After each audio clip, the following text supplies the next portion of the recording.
Ok. Euh,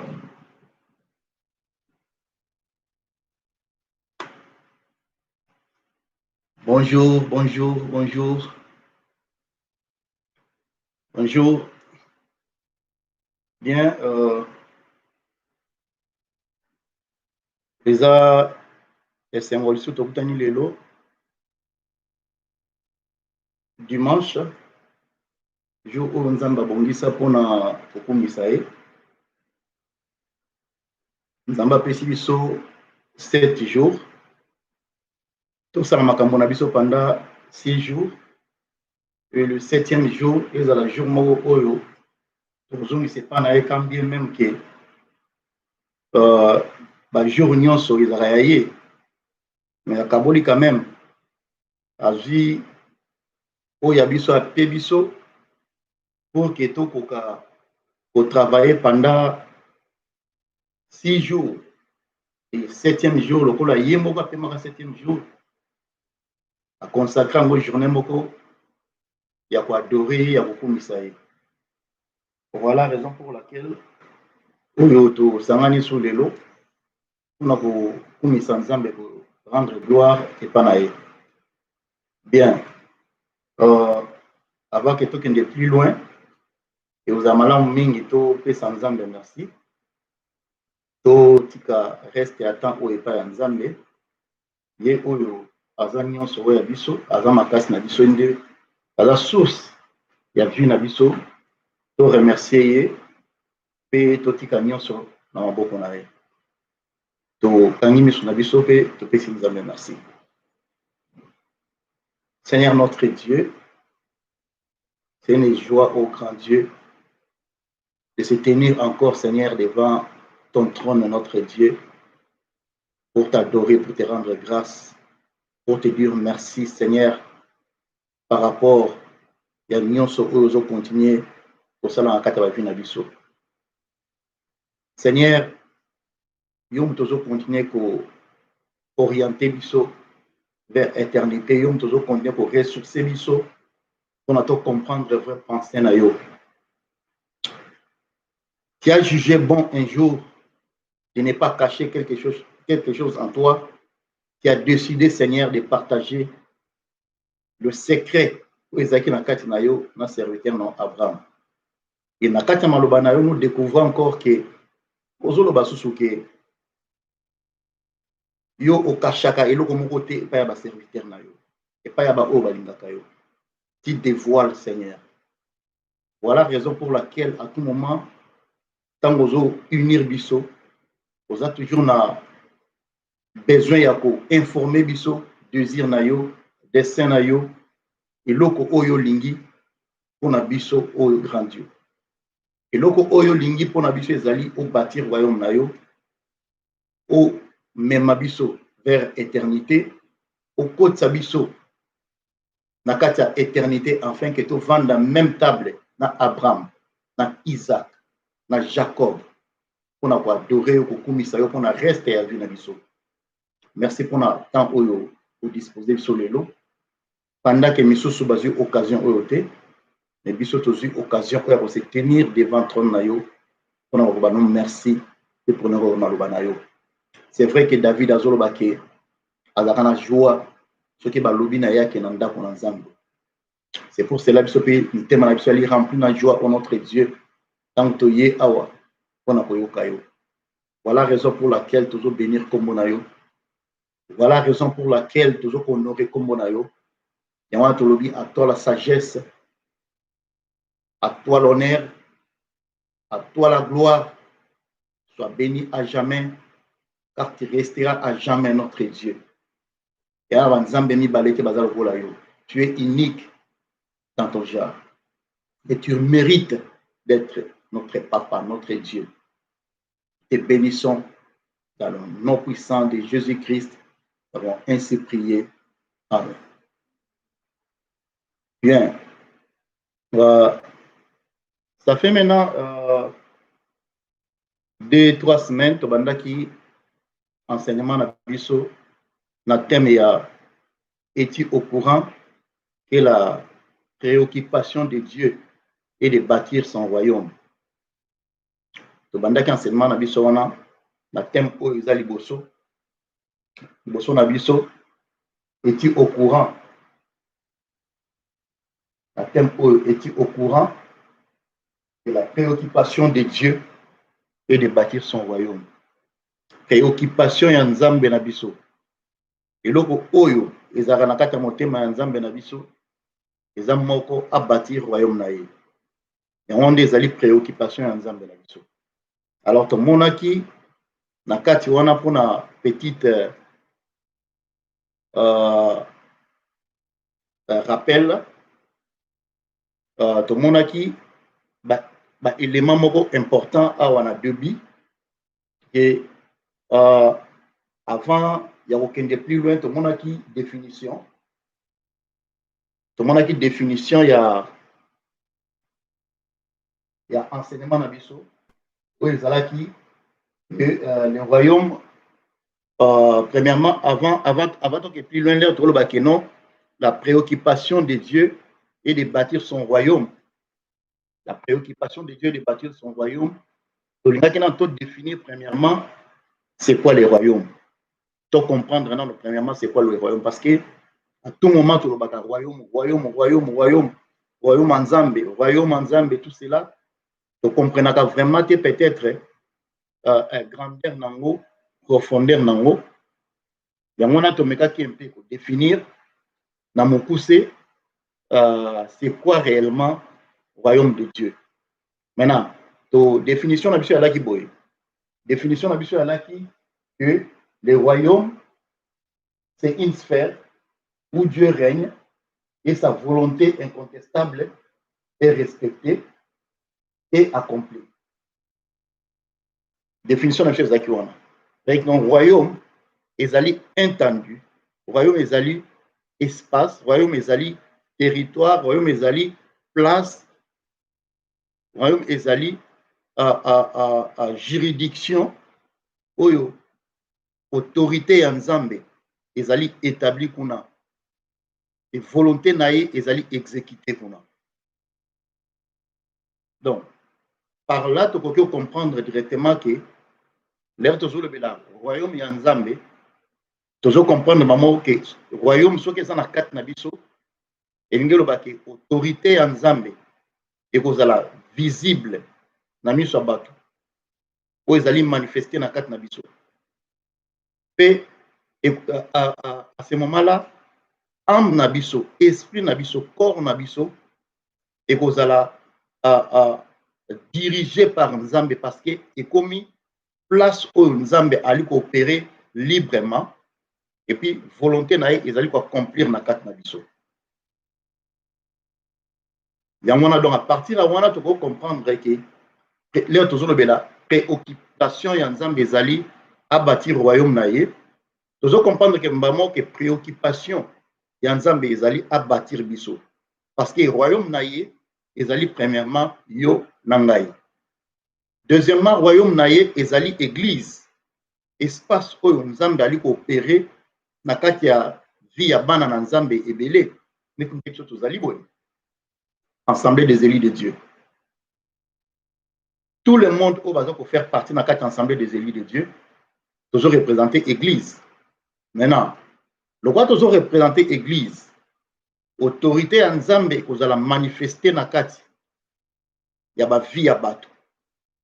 Église na biso wana, assemblée na biso wana, et vous ma place oyo Nzambe ali coopérer librement et volonté na ezali exécuter. C'est par là que vous parler maintenant na royaume ya Nzambe na kati ya église. Et puis royaume ya Nzambe ezali sous place oyo Nzambe moko avandaka. C'est-à-dire bisika oyo aza ensemble na ba ange na ye kuna autorité na ye ezali établi volonté na ye ezosala makuna tel que ndenge ye moko alingi. C'est pour cela Christ alobaki boye leurs disciples batunaki ye enseigne-nous comment prier. Pendant que banda kolakisa bango comment prier alobi na bango principe moko habitant bozo prier bolobaki non que ta volonté soit faite sur la terre comme au ciel. C'est-à-dire que na likolo eza volonté ya nzambe nde moto esalamaka kuna, tandis que awa na se eza volonté ya diable moto esalama awa. Mais na kati ya un groupe de gens appelé église, volonté ya nzambe ezali exécuté kuna tel que ndenge eza exécuté likolo. C'est-à-dire que pas toute la terre, mais un groupe de gens oyo mitema na bango elingaka nzambe, oyo bali kobeire epa na ye, oyo bali koexécuter volonté na ye. Groupe de gens wana babengi bango église, bango nde place wana volonté ya nzambe ekozala exécuté. Voilà un peu comme définition na biso ozalaki nango ya mwana. Donc le royaume, c'est aussi le gouvernement incontestable de Dieu sur tous les systèmes de la terre. Le royaume, ils appellent les autorité en Nzambe, na ba système nyonso oyo eza awa na se. Soki bato bazo diriger ba système wana, bazana ki bon Nzambe na kati na bango. Alors royaume en Nzambe ekozala pe bâti na kati na bango. C'est-à-dire que bakobanda ko exécuter osa ya Nzambe. Na soki ezake na mutu moko aza na domaine ya politique, culture et tout consort, banque et que yali na bato babanga na Nzambe ki bon Nzambe pe kune ko sala. Donc royaume en Nzambe eza vraiment vaste. Donc pour na to mela wana te to avansaki to vai que non attend oya suka. Donc il faut comprendre la kambo na temps oyo to vivre temps suka. Il faut comprendre et le comment que contexte où nous vivre les lieux dans contexte attend de la fin. Contexte où nous vivre les lots et à lui contexte et attend de la fin. Alors, on attend de la fin, plutôt à certaines manières où nous tamboler là. Plutôt à la façon où nous biso to tamboler là. L'attente de la fin to tambola ka n'importe comment. Façon na biso ko tambola l'attente de la fin, il faut changer. C'est-à-dire que tout le monde a makambo na ndenge mususu. Soki oza na programme moko okosala par exemple na 16 heures olamuki na tongo omona ke no temps eza nanu le olamuki na 7 heures du matin si to comme à 16 heures omona temps eza nanu mais pendant que toza ko avancer heure ezo pusana so to comme midi oya ko réaliser que totikali na 4 heures du temps. Ce que poussani, comme à 14 heures, pour réaliser que tu as 2 heures du temps, alors, façon nabiso, préoccupation nabiso,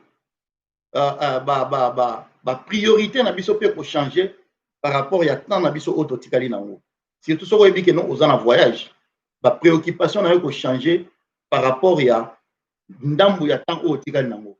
C'est-à-dire que on peut fonctionner on peut faire n'importe quoi mais on peut osala eloko au moins vraiment que non ezali important. Donc et vous allez ningwana. Maintenant to oumela wana te pour que tu avances. To lobela ki Ephésiens 1 verset 9 à 10. Dans Ephésiens 1 verset 9 à 10, to mona que Bible zo bana biso boye. Dans Ephésiens 1, 9 à 10, la version, il y a Semer, notamment qui Bible zo bana biso ke pour que nous connaissions les secrets de son plan. Ce plan, il a fixé d'avance dans sa bonté en Christ. À verset 10, on dit, pour conduire le temps vers l'accomplissement selon ses plans, tout ce qui est dans le ciel et tout ce qui est sur la terre doit être réuni sous le gouvernement de Christ. Plan ya Nzambe yango wana, c'est-à-dire que plan ya Nzambe ezali à faire connaître biso ba secret na ye. Plan na ye wana eza plan moko ya kala eza plan ya kala ebombami na kati ya Christ plan na ye wana eza plan ya lelo te eza plan ya temps na biso te eza plan moko ancienne avant même biso to na mokili nzambe azalaki déjà na plan eza planifiaki yango maintenant nzambe aplanifie déjà temps wana ezalaki nini plan wana ezalaki nini oyo aplanifiaki avant plan na ye ezalaki ke non na fin ya temps wana yango tozolobela lelo oyo biso tozovivre lelo fin ya temps oyo tozovivre lelo ezali temps oyo nzambe aza na besoin a réunir nyonso eza likolo na nyonso oyo eza na se esangana nyonso esala bomoko en fait que Christ a dirigé yango yango wana plan ya nzambe ndenge Bible lobi na Ephésiens 1 verset 9 à 10 abi que pour que nous connaissions les secrets de son plan. Ce plan, il a fixé d'avance dans sa bonté en Christ. Dans verset 10, Valobi, pour conduire le temps vers l'accomplissement. Le plan de Dieu, il y a un plan ensemble ezaliki alingi à conduire nyonso pour conduire le temps vers l'accomplissement. Maintenant, plan il y a pour conduire tout vers l'accomplissement, exactement comme ancien et pendant déjà dans le Christ Jésus. Maintenant, il y a moins des plans à y alingi azwa bokonzi nyonso ya Yesu a établir yango. Awana se na likolo. La même manière oyo Yesu azoko régner likolo. Bible ezo bana biso ke Christ azo régner pour le moment déjà likolo comme roi des rois, seigneur des seigneurs. Maintenant, Nzamba lingi boy.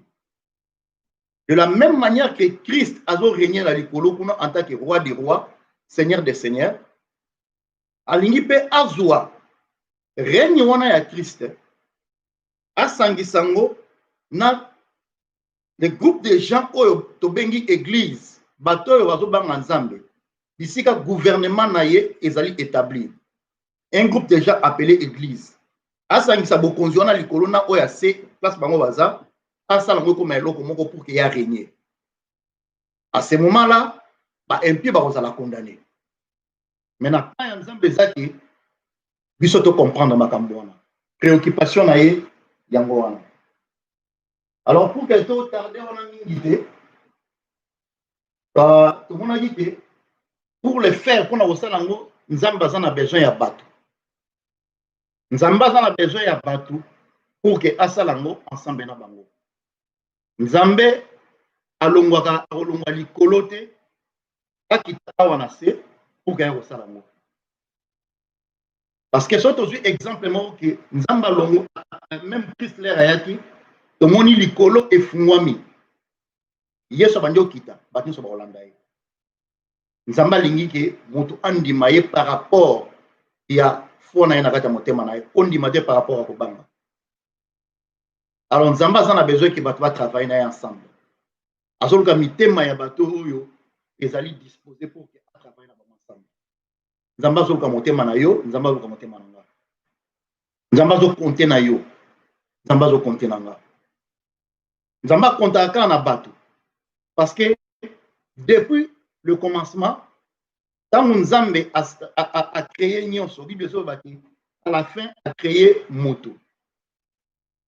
Azui a pris responsabilité après création, a pris responsabilité par moto. Bandanga bien. Nzambe a déjà travaillé na moto. Asali nyonso, asali par na ye, atiki wana. Le reste a pris responsabilité par moto. Arbina lingina mona comment est-ce que moto abanda mena ko pesa ba kombo na biloko nyonso onga na créer banyama bandeke mai nzete tous les nzete ba différents non na mona ndenge nini moto ko travailler nanga siko ngana sali par nanga et moto fa sa par na ye mais na tango moto azu responsabilité wana moto pa bandi ko sala par na ye abandi ko pesa ba kombo asali pe responsabilité na ye nzamba ke plus loin alobi ke ngana créer mais responsabilité, il y a qu'on prendre soin d'ango. na pese pas na yo pour que tu travailles ensemble. Nga na sali par na nga. Mais yo par na yo ezali ya ko prendre soin ya jardin oyo. Donc tous autres travailler na yo ensemble.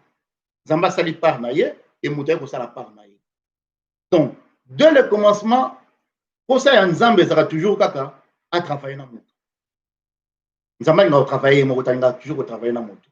Voilà la raison pour laquelle Nzambe a besoin préoccupation na ye ezali ke à bâtir le royaume. À rebâtir encore na bateau. Maintenant on a tout tardé minute tu as comme on a sacrifice il y a Christ. Dans le bas qui boit, tu dis que non Dieu s'en fout. Il y a grand abisso.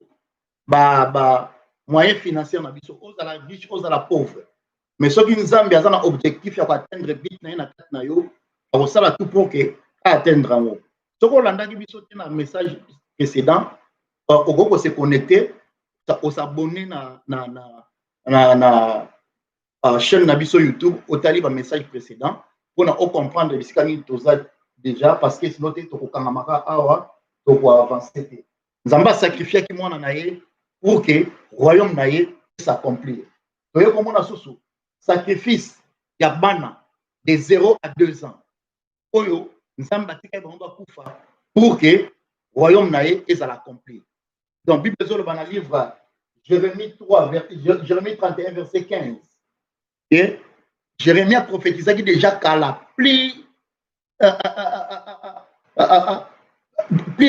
ancienne couteau dans l'Ancien Testament avant que non Christ botama déjà Jérémie a prophétisé qui Jérémie a dit que non nazomona ba plaire na mona Rachel a oli la bana Rachel ba kufi ba bomi bango na Jérémie 31 verset 15 Jérémie a moni déjà zomona kolela na kati ya Israël bana mike ba kufi ebele abike nazomona Rachel azolela Rachel azali azo symboliser maman ya Israël et Jacob est mort Israël papa ya nation wana nyonso.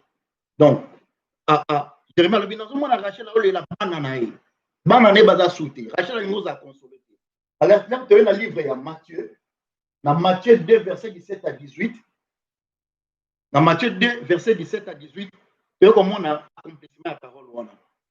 Jérémie a prophétisé avant tant ou temps ya professionnel koki accomplissement dans moi ko salama dans le livre ya Matthieu 2 verset 17 à 18 kuna bazo ba que non Rachel azo le là-bas naï parce que bana ngo mena babomi bango.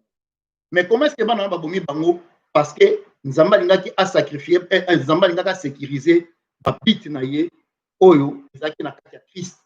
Yango to komi a on a dit que le sacrifice des enfants innocents pour sécuriser l'enfant Jésus-Christ qui est le plan de Dieu. Donc Nzamba ko sacrifier nyoso oya lingi mais essentiel plan na yeza l'accomplir. Pour avancer. Maintenant, tout le monde a dit que dans le royaume, dans ta vie, c'est lorsque makambo comme ko tambola en alignement. Royaume na royaume na kati ya bomo na biso, c'est lorsque makambo comme ko tambola en alignement la parole en Nzambe. En alignement la demande en Nzambe. Donc ko lobela royaume en Nzambe te soki makambo za en alignement te na volonté en Nzambe na kati na biso. Donc to lobela royaume en Nzambe kaka soki parole en Nzambe comme ko tambola en alignement il y a volonté en Nzambe na kati ya bomo na biso. Alors tu avances qui tout le monde a qui quelques points importants. Tout le monde a dit quelques points importants. Ah ouais, tu as qui au moins 6 points. Et il y a plusieurs. Mais pour la ton di sanyoso awate, tu as juste quelques points. Au royaume est à la fonctionnelle. Tu as un message précédent. Tu as en profondeur. Les autres, tu as en profondeur. Et ça, juste rappel pour que tous les cabinets des autres sinon, tu as journée mobimba. Tout le monde a dit, nos vies personnelles, il faut affecter dans le royaume, nos systèmes de priorité quotidiennes, il faut affecter dans le royaume Nzambe, nos systèmes de pensée, il faut affecter dans le royaume Nzambe, ta manière ou bien nos manières de prendre les décisions devant les problèmes qui font affecter le royaume. Tout le monde a dit, nos manières d'encadrer nos familles, nos enfants, nos vies de couple, il faut affecter le royaume. C'est-à-dire que la façon de encadrer la famille, la façon de gérer la façon de gérer ma balle en abisso, façon de gérer mon bali, ozo gérer moi si na yo, moi si ozo gérer mon bali na yo, moi si mon bali na yo à cause de l'ennemi na yo te, moi si na cause de l'ennemi na yo te. Bible dit soumettez-vous les uns les autres. Et ça a été soumission par le pas mon bali, que pas moi si. Bible lobby soumettez-vous les uns les autres. Il y a place on a battu et belé, to linga ko pesa impression que ezaka moi si il faut se soumettre.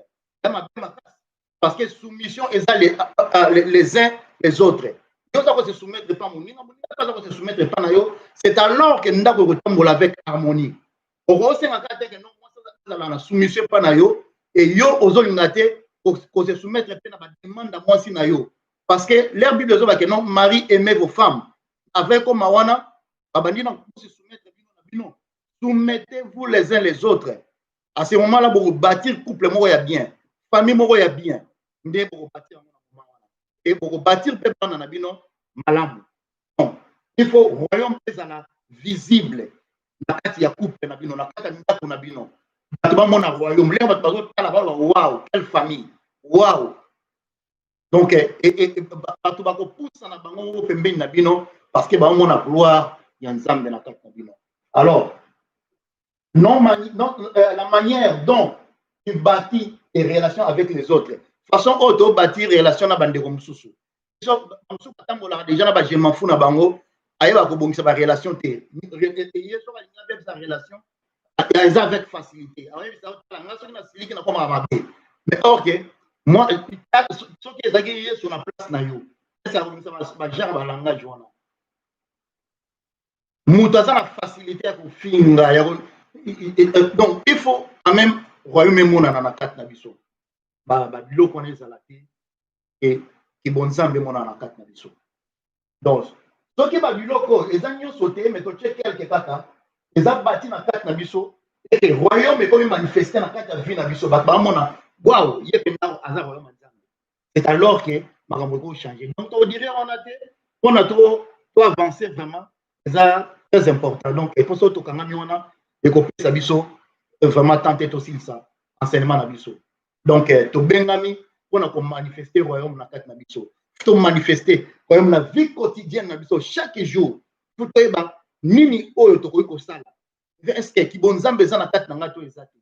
Façon oyo nos systèmes de priorité. Priorité na ezaka nini.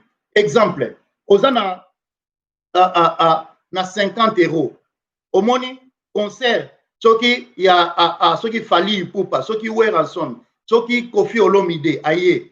Mais na côté mususu ozomona que notre demande ya royaume ezali il faut ça la priorité na yo et loko nini o lingo kende ozokende concert to ozokende ko pesa gloire pas ensemble façon na biso ba priorité il faut ça la redéfinir.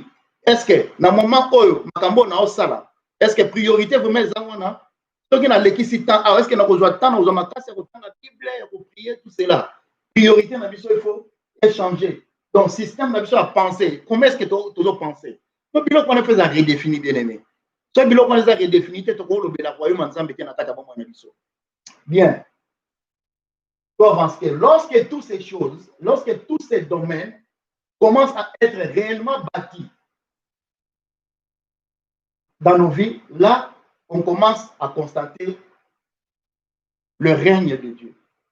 Nakata bon moyen soki makambo vraiment ekomi bâti makambo tolobi awa makambo ekomi vraiment bâti na kati na biso tozo fonctionner selon à crainte nzambe tomona directement que royaume ekovanda na kati na biso.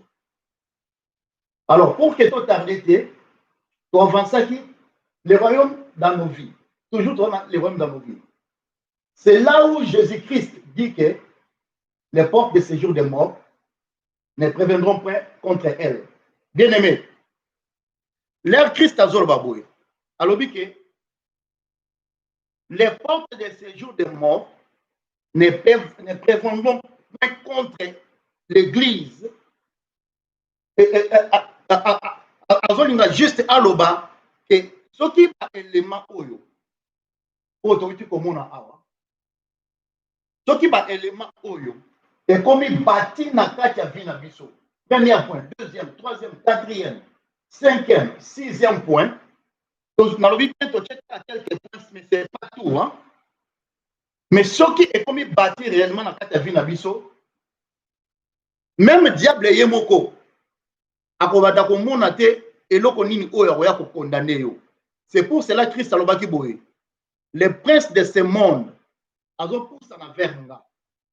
Mais na kati na nga nazana eloko moko oyo ayete. Cela veut dire que même ceux qui aillent la puissance de la mort na ye azuinga ameminga ke na nga na mabeli. Pour retenir nga kunate parce que naza na nyongo na yete. Naza na ba belema na kati na ngate alors mabele et ko rejeter nga ko bimisanga. C'est comme ça que ceux qui vivent na biso ça bien bâti. Royaume nzambe comme fonctionnel na kati na biso. Même ceux qui tokufi. À ce moment-là, nzamba ko bimisa biso na kati ba tombo na biso comme bien même liwa et kamaki biso. Maintenant, liwa cause un impact mon côté na kati ba mo na biso parce que ba élément ya Satan na kati na biso ezate. Ba élément ya diable na kati na biso ezate. Maintenant,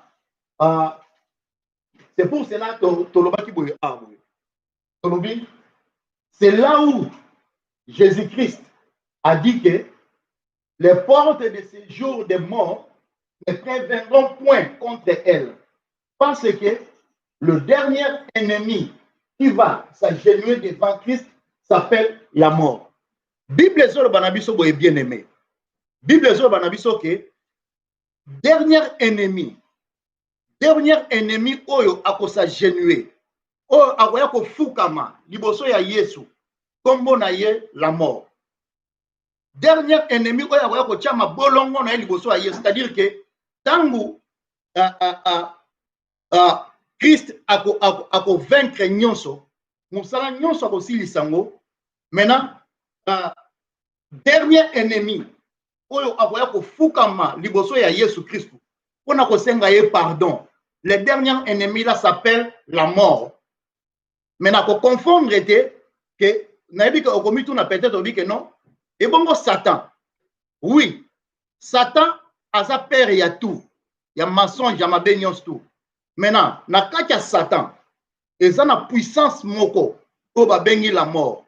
Puissance wana ya la mort, et ça li dernière force à ye, c'est-à-dire que espoir ya Satan nyonso et vandi na puissance wana ba bengi la mort.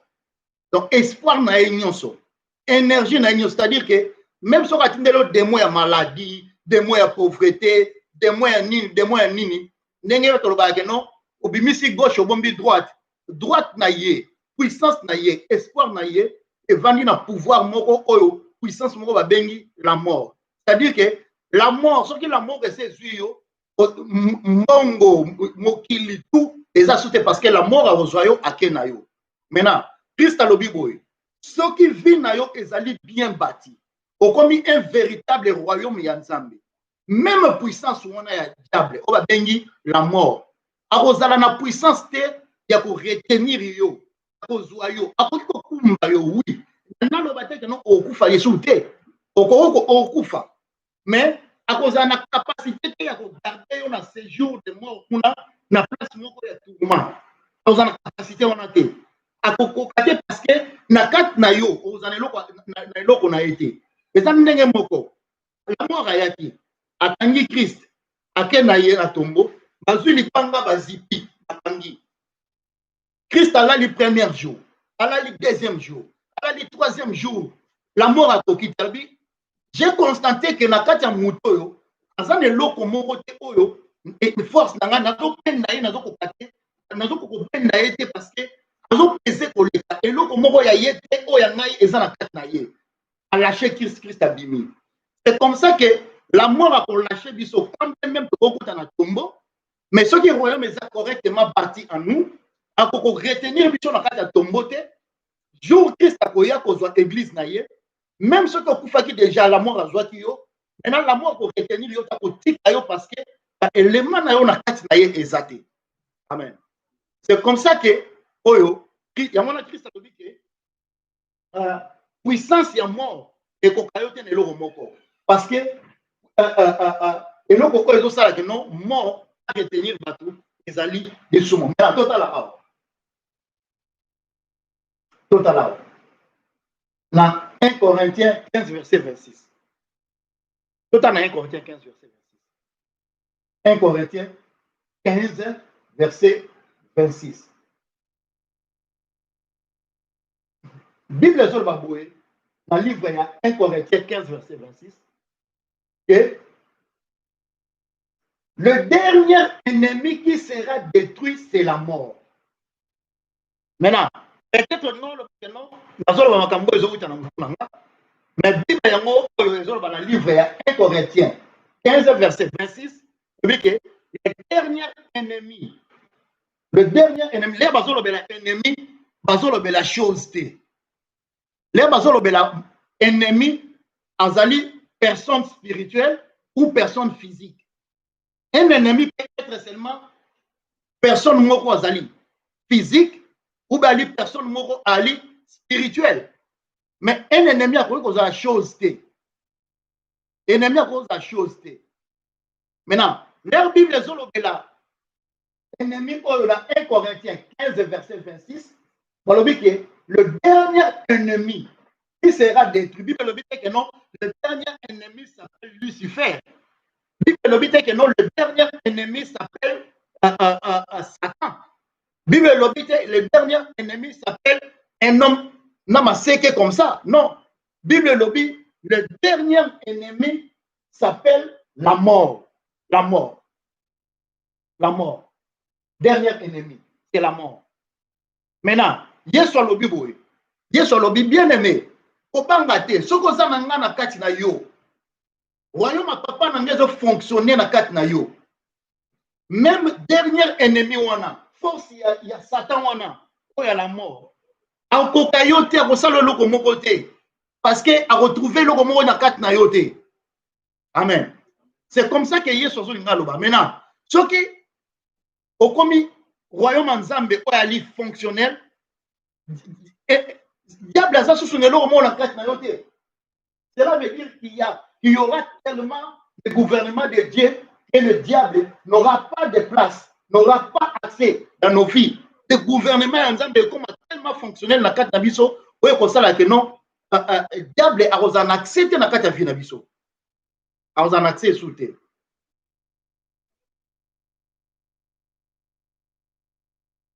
Maintenant. Parce que le diable est vaincu là où l'église est bien bâtie. Là où le gouvernement de Dieu est exercé.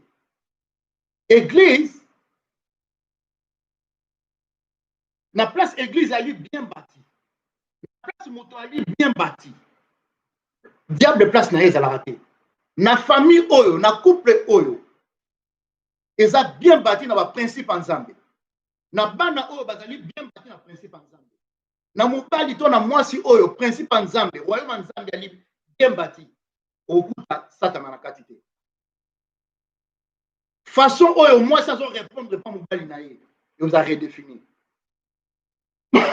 excuse façon oyo mobali abanda ko solola na mwasi na ye vous a redéfini façon oyo bana bako banda ko répondre et pas ya ba parents na bango vous a redéfini. Et façon oyo ba parents ba no solola na bana na bango ils ont redéfini. Et façon oyo ba relation na biso vous a laissé les autres na baninga na biso et vous a redéfini. Na ko kumba relation na ngate n'importe comment. Na ko yeba ndenge ni na ko entretenir ba relation na ngai na ba ndeko na nga baninga na ngai na mi na ngai. Alors diable vous a accepté na kata vie na ngai. Or alors que la dernière force du diable, sa dernière puissance réside dans la mort. Et dans le moment où on a, aza susu na makasi te aza susu na eloko moko te na kati na biso. Maintenant remarquez eloko moko important tala bien aimé tala na texte tozala ngo liboso le royaume dans nos vies. La Bible nous dit que la force de la mort, c'est le péché. Bien aimé, la Bible nous dit que la force de la mort, la Bible nous dit, pas moi, ngaïté na zoloba, mais Bible zoloba na biso, Bible za pour enseigner biso boye. Bible zoloba na biso boye, bien aimé. Elle dit que la force de la mort, force, bisika oyo mort azwaka force na ye. Et loko epesaka énergie. Et loko c'est-à-dire que biso to pesaka la mort biloko kolia, tozo nourrir ye. OK, osombeli kwanga, osombeli likaya, osombeli mfumbwa, ozo laisser la mort yo nangai tozo nourrir la mort biso moko. Biso ne toza ba première bataliboso tozo nourrir la mort bien-aimé. Biso moko nde topesaka énergie. Ozelie milk ya pio, opesi ya meli, osombeli gâteau, saucisse, oye opesi la mort pour que la mort azwa makasi aya ko détruire yo. Maintenant, la force de la mort, c'est le péché. Sikoyo, péché eza bilei ya la mort. Péché nde bilei na ye. Biloko oyo la mort alingaka mingi kolia. Aliaka ndunda te, aliaka makayabu te, la mort aliaka lisumu. Yango nde zo nourrir ye. Tangu yo zo continuer ko péché na vie na yo. Tangu yo zo continuer ko sala masumu. Ozo continuer vie ya lokuta. Ozo continuer vie ya masumu ya débauche. Ozo continuer vie ya mabe wana oza nango. Eza en d'autres termes, yo la mort a comme ndre bébé na yo, ozo za biloko olesaka ye. Ozo biloko olesaka ye. Biloko wana eza masumu, ozo nourrir ye. Ozo nourrir ye, ozo pesa ye force. Sikoyo force wana eza nde oye akoya kobalukela yo. Ezo ndire un adage moi olobaki na bokolaki mwana ya tambwe, mwana ya tambwe na kanisaki niao. C'est-à-dire que ozwi mwana par exemple mwana ya léopard okanisi ye lokola niao obandi kobokola ye la mort ye wana ozobokola ye ntango ozolala naye ozolamuka naye oyebi te ke non ozolala naye ozolamuka naye wana kombo ye la mort ntango minu na ye akoma capable akolia yo. C'est comme ça que biso tozo nourrir la mort chaque jour na kati ya vie na biso, chaque jour na bandako na biso, au lieu que pour avancer na nzambe biso tozo continuer ko nourrir la mort. On nourrir ye na nini? Na lisumu, na masumu. C'est-à-dire la Bible nous dit que la force de la mort c'est le péché. Donc lorsque nous vaincons les péchés,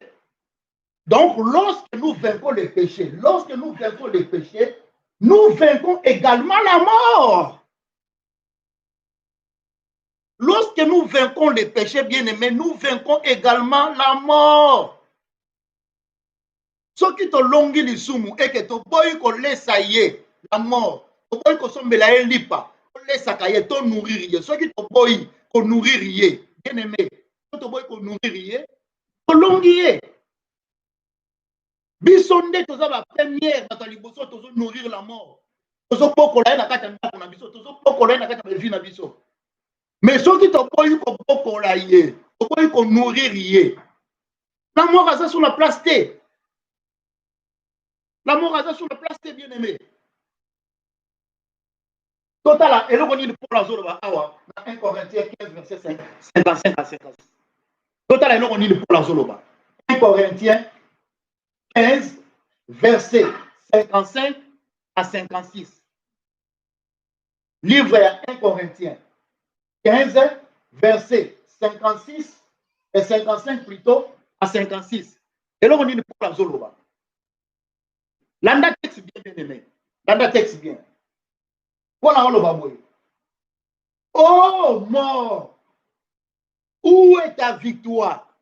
Pour la retourner. Oh mort, où est ta victoire? L'air pour la retourner question oyo. Paul azaki déjà na kati na ye blende abanda ko nourrir ye te Paul abanda osombela ni lipa mai kuta opesa ye te Paul abanda otikela ye tante Paul abanda kotikela ye tante Paul ando ezo ndire des boxeurs baza na kati ya ring ba obunda soki na kitisi maboko yo koboma ngai donc Paul abanda kotikela ye tante Paul abanda kopesa ye bacoup bien aimé Because l'air pour la pèse bakou, à la fin, pour la tourner. Oh mort, où est ta victoire? Loba nanga lisusu, où est victoire na yo? Na betiote, na longiote. Est-ce que na tambol na masumu? Omoni ngane na suki siyo? Omoni ke ngai na tambol na masumu te? Omoni ke ngana za net batunyos te? Omoni ke ngana za différent mort? Ngana lesa ka masumu te? Ngana koko lesa yo te? C'est ça, il a pour la zone loba. Oh mort, où est ta victoire? Tu continues on a rien. Dans la question que na mobile, na banga kate, na tambola na sumute, na longiote. Oh mort, na longiote. Yango kelo pour la zone loba. Oh mort, où est ta victoire? Pour la terre, tout plus loin. Bien aimé. Landa texte, pour la zone loba. Ah oui, sous. Oh mort, où est ton aiguillon? Atuni mort, oh liwa, wapi tonga na yo, où est ton aiguillon? Azo tunaye, wapi tonga na yo? Ou bien, tolongo la aiguillon, ta machette. Parce que tonga peut-être les gens qui ont compris non mouké. Ou bien ta munduki. Ola zo tuna, oh mort, wapi munduki na yo oyo bomela nango bato. Oh mort, wapi machette na yo oyo katela nango bato mitu. Oh mort, wapi pasola na yo oyo pasola na batu o pasola na batu mitu pona zo tuna ye ko pona lobi boye alobi les guillons de la mort to longola guillon to tiango machette to tiango arme ko pona lo boye arme oyo mort abomaka nango batu kombo nango péché pona lobi nengwana parce que soki otiaka guillon tonga eza moke ozo comprendre nsu tonga parce que eza moke ko pona lobi boye wapi machette na yo oyo katela nango batu mitu wapi munduki na yo oyo bomelaka nango batu lokola nga na sosoli deja na comprendre ke munduki na yo oyo bomelaka nango batu kombo nango lisumu le guillon de la mort c'est le péché mais la puissance du péché c'est la loi abi mais eloko oyo epesaka puissance pour ke tolonga yo mort tolonga machette na yo ezali mibeko ya nzambe crainte ya nzambe baprincipe ya nzambe royaume ekomi fonctionnel na kati na nga ce moment là okokanga te yango na eloko Paul azoloba na 1 Corinthiens 15 verset 55 à 56 bien aimé eloko ekomi kopesa biso victoire devant la mort devant Satan eza kaka royaume ya nzambe so ekomi correctement bâti na kati na biso. Maintenant, nous allons continuer. La préoccupation de Dieu, c'est de bâtir le royaume. Maintenant, si vous regardez bien, bien aimé, dans ce texte, le mot-clé, c'est bâtir. Quand on parle bien, la préoccupation de Dieu, c'est de bâtir le royaume. Donc, préoccupation en Nzambe, c'est pour bâtir. Mon-clé, dans le biso, c'est bâtir. Mon-clé, c'est bâtir. Mon-clé, c'est préoccupation, mais le mot-clé, c'est bâtir. Nzambe azolingande à bâtir quelque chose. Maintenant, Dieu veut voir d'une façon tangible nos vies, nos familles, nos couples, nos enfants, notre église locale. Et ça la bâtir. Et là, Nzambe a besoin de moi. Préoccupation en Nzambe, a besoin de moi. Bana na yo, bazala bâtir. Mubali na yo, azala bâtir. Mwasi na yo, azala bâtir. Église na yo, ezala bâtir. Et loko o Nzambe, préoccupation en Nzambe yango wana. Place Nzambe avandi, préoccupation na ye ezaka moko, alinga mona kaka eloko ezala bâtir. Na kati ya vie na yo personnel, ozala bâtir. Préoccupation en Nzambe yango wana. Maintenant, loko la préoccupation na eza wana, peu importe nyonso ekokomela biso, il s'en fout. Mais ye kaka nyonso ezala bâtir. Pose ya Nzambe yango wana. Alors, notez bien. Notez bien. La réalité est que Dieu a envie de venir dans nos églises et commencer à faire l'évaluation, voir d'une façon tangible comment est-ce que l'église est bâtie.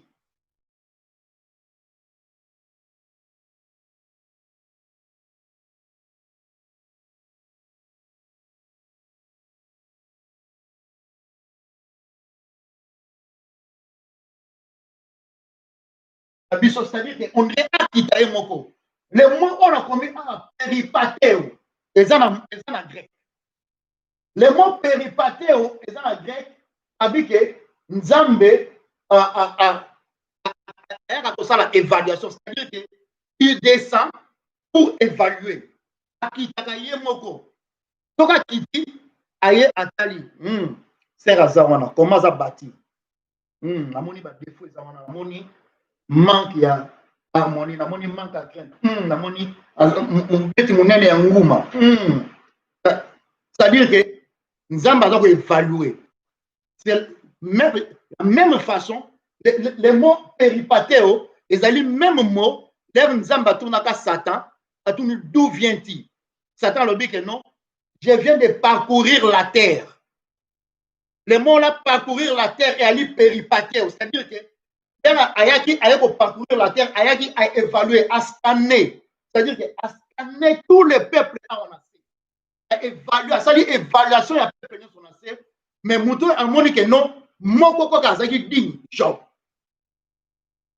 C'est-à-dire que diable so kaye atala Père Antoine Azawana, na moni yo. Sœur Elisa Azawana, na moni yo. C'est-à-dire que aya kaka teke non superficiellement aya atali à l'église, c'est-à-dire que azoya a checké atali de A à Z. Ba point nini oyo ezana ba faille na kati na yo. Maintenant, Nzambe l'air ayaka kitaka na se, ayaka na même manière, alors évaluer biso, scanner biso mobimba, atala lobi ou aza dignité. Nzamba koya a scanner atali ou aza dignité. Péripatéo, c'est-à-dire que ayaka kaka te ndengona. Or, si on soucie en Nzambe, la réalité est que Dieu a envie de venir dans nos églises, dans nos vies, dans nos familles, dans nos couples. Il faut évaluer. Attends, la évaluation. Il y a culture, il y a royaume naïe. La valeur, il y a royaume naïe. Est-ce que les a vraiment la carte nabiso? Et là, on Nzambe, Azoluka, Yangoana. Maintenant, Dieu veut venir évaluer et voir quels sont les principes, les valeurs, cultures qui règnent dans nos cœurs, qui conduisent nos vies. Quelles sont les forces qui gouvernent nos vies? Avec quelle mentalité? Avec quel principe conduisez-vous vos vies sur la terre? Et là, on a besoin de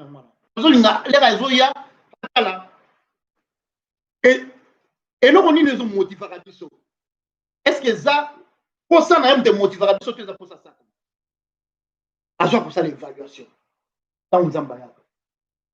Maintenant, le royaume commence à l'intérieur, dans le cœur de l'homme.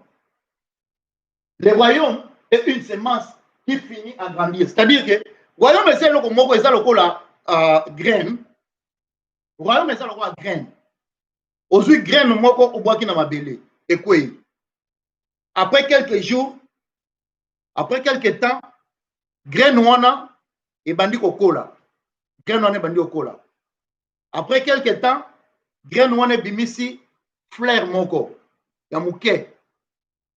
Mais sans pour autant on a que nos fleurs wana muka bimi wana un jour comme on était munene.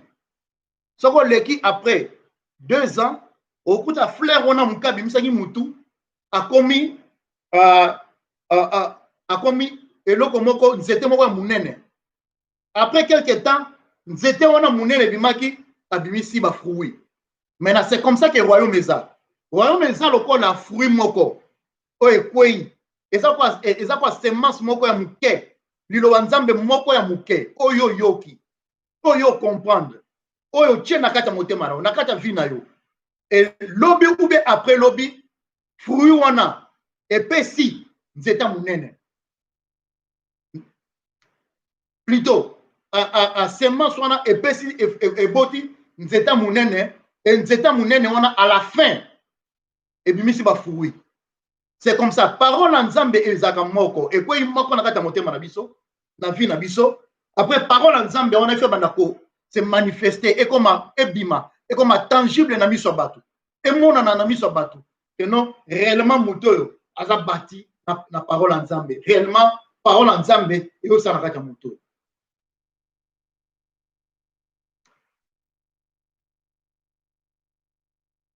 Voyons mais ça le quoi seulement sur moi mon cœur. Maintenant, évaluation du royaume dans nos vies. Évaluation du royaume dans nos vies. La préoccupation de Dieu est de voir un développement au niveau des saints. Préoccupation ensemble. Préoccupation ensemble, c'est à mon développement mon katabiso. Nzamba zaka na besoin mon kayo oyaka activité nyonso na église. Nzamba zana besoin te amona kaka yo oyaka kaka. Mais nzamba zana besoin amona développement moko na kati na yo. Nzamba zana besoin amona développement, c'est-à-dire que ozolonga vers point A, okende vers point B. Nzamba zana besoin que non to changer na kati ya bomo na biso. Na pesa exemple moko. Eza na histoire moko ba betelanga na yoka eza boy. Peut-être donc chité auto. Donc to songo histoire mais ça conseil mo munene landanga bien. Et vous sunga o mingi na vie. Parce que pour ça nzambe za okola, pour ça nzambe za te otikala na façon ozawana. Babi ezaki na kata zamba moko ya munene. Et un jour na zamba wana ndeke moko aye wana asali zala na ye. Asali ndako na ye wana likolo aboti maki na ye.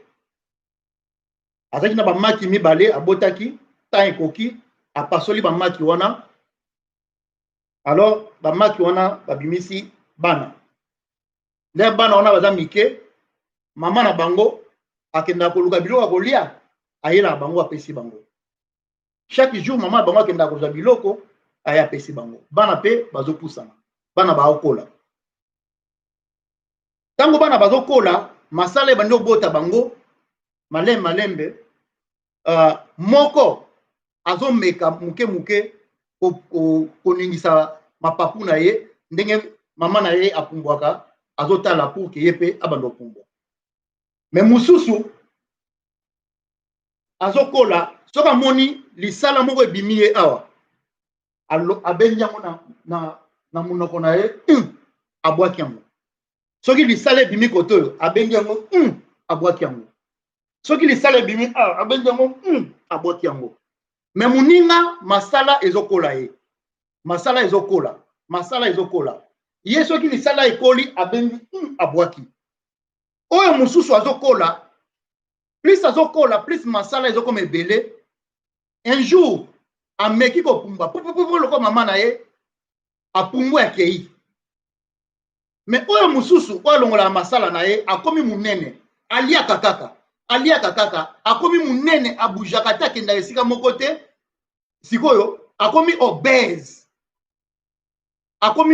aliaka kaka akomi munene azaka wana apumbwaka te. Ye mama na ye akendaka kaka kozwa biloko bayelaka ye. Siko ndeko na ye babotamaki na ye akomi kokende pe ye moko azwi biloko alie aye pe kozonga na poko abangali. Mais ye mama na bango akendaka kozwela ye ka biloko bayelaka ye parce que masala na nzoto nyonso alongola. Un jour bakolo mboka bata village ba décider bazotumba zamba wana moto. Batie zamba wana moto. Moto bandi kopela. Le moto bando pela moto bandi ko ya pena ti na ndako na bango place bazaki wana na sala na bango.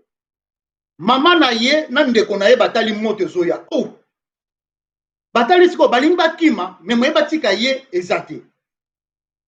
Bameki otombola ye bakende na ye bakoka te akomi tellement obèse. Allié tellement mingi.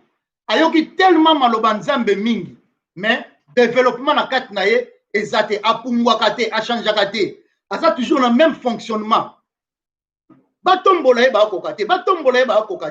moto peso poussana moto komi prêt na nzete place zala ezalaki maman na tala bige non so biso to tikali awa biso pe to kozika ensemble na ye ndeko na ye na maman na ye bapumbwe bake na bango moto eye etumbi nzete na zala na ye aziki akufi wana leçon à tirer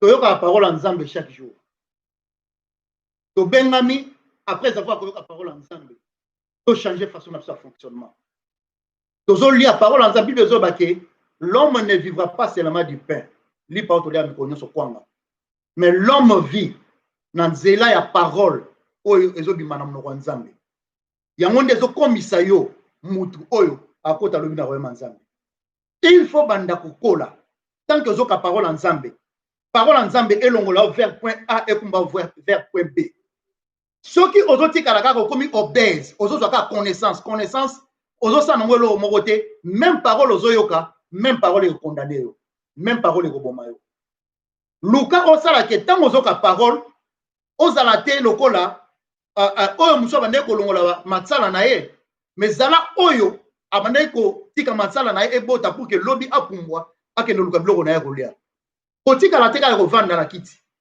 mais luka osala changement na kati ya vie na yo ba élément au monaki ba relation au monaki ondo boma tout le temps ya bien te luka bondo bongisango soko zaki na ba problème na batu luka aussi sango soko zaki na habitude kaka yo futaka ticket na métro luka otika ngo soko zaki na habitude kaka même chicla pamba na supermarché il faut tia na poche luka aussi sango soko zaki na crainte en Nzambe on était zaki na kati na yote luka aussi lisango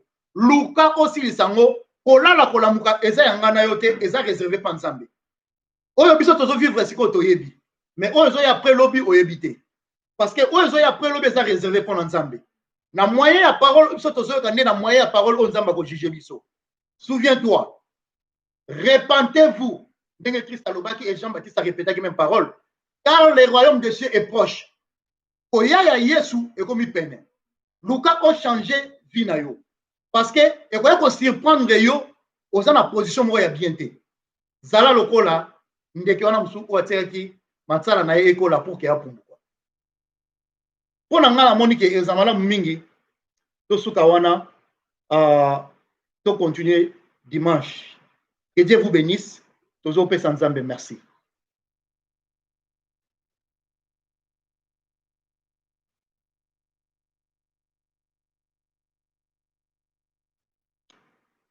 Nous sommes là pour t'adorer.